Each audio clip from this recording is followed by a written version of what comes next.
उत्तर प्रदेश में अब पेंशन राशि से अलग होगा पेंशन एरियर का भुगतान, लगेगी घोटाले पर रोक। उत्तर प्रदेश सरकार घोटालों से सबक लेते हुए सतर्कता बरत रही है। ताजा प्रकरण चित्रकूट कोषागार में हुए घोटाले का है। शासन ने 43.13 करोड़ रुपए के घोटाले से सीख लेते हुए तय किया है कि पेंशन धनराशि और पेंशन एरियर का भुगतान अब एक साथ नहीं किया जाएगा। इतना ही नहीं, एरियर और पेंशन का भुगतान अलग अलग तिथियों में किया जाएगा। इसके लिए NIC सॉफ्टवेयर में सुरक्षा के नजरिए से जरूरी बदलाव करेगा।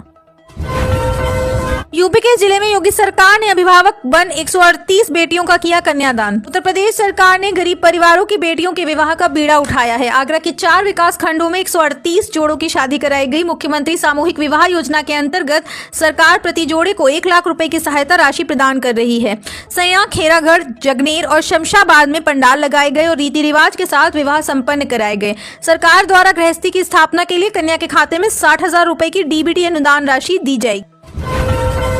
यूपी में शिक्षकों की ऑनलाइन हाजिरी को लेकर शासनादेश हुआ जारी। शिक्षा विभाग तैयार करेगा डिजिटल प्लेटफॉर्म, ऐसे लगेगी अटेंडेंस। प्रदेश के परिषदीय विद्यालयों में शिक्षकों की ऑनलाइन हाजिरी के लिए शासनादेश जारी कर दिया गया है। इसके लिए बेसिक शिक्षा विभाग एक डिजिटल प्लेटफॉर्म तैयार करेगा। इसके माध्यम से शिक्षकों की हाजिरी लगाई जाएगी।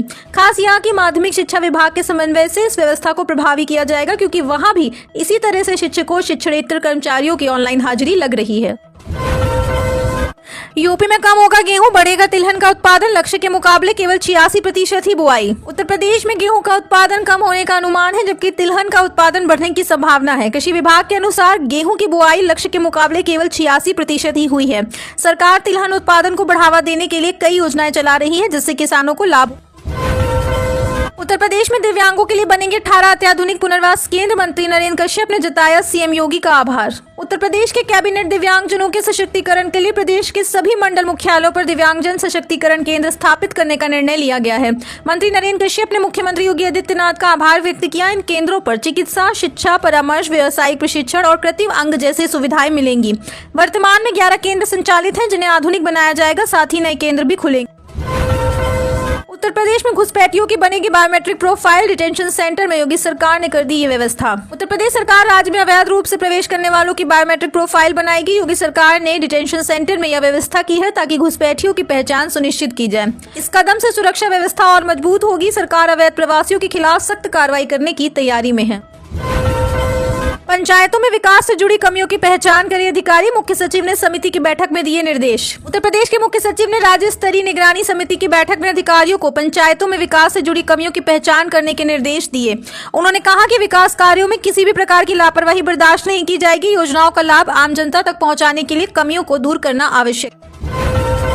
योगी सरकार की योजनाओं से रेखा ने रखी प्रियल की नींव। गांव की दूसरी महिलाओं को भी दे रही रोजगार। मुख्यमंत्री योगी आदित्यनाथ की प्रेरणा से रेखा देवी ने प्रियल नाम से डिटर्जेंट पाउडर का व्यवसाय शुरू किया। स्वयं सहायता समूह से जुड़कर और सरकारी योजनाओं का लाभ उठाकर उन्होंने न केवल अपनी आय बढ़ाई, बल्कि गाँव की अन्य महिलाओं को भी रोजगार दिया।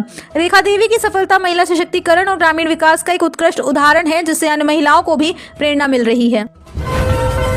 योगी सरकार का माघ मेला 2026 को लेकर मेगा प्लान। प्रयागराज में श्रद्धालुओं को मिलेगा विश्व स्तरीय अनुभव। योगी सरकार माघ मेला 2026 को अभूतपूर्व और व्यवस्थित स्वरूप देने की दिशा में तेजी से आगे बढ़ रही है। मुख्यमंत्री योगी आदित्यनाथ के नेतृत्व में तैयारियां लगभग पूरी हो चुकी हैं। इस बार अनुमानित है कि प्रयागराज में 12 से 15 करोड़ श्रद्धालु संगम पर पवित्र स्नान करेंगे। मेला क्षेत्र रंग समन्वित थीम पर आधारित होगा, जिसमें 7 सेक्टर्स को 7 ऊर्जा चक्रों के रंगों से सजाया।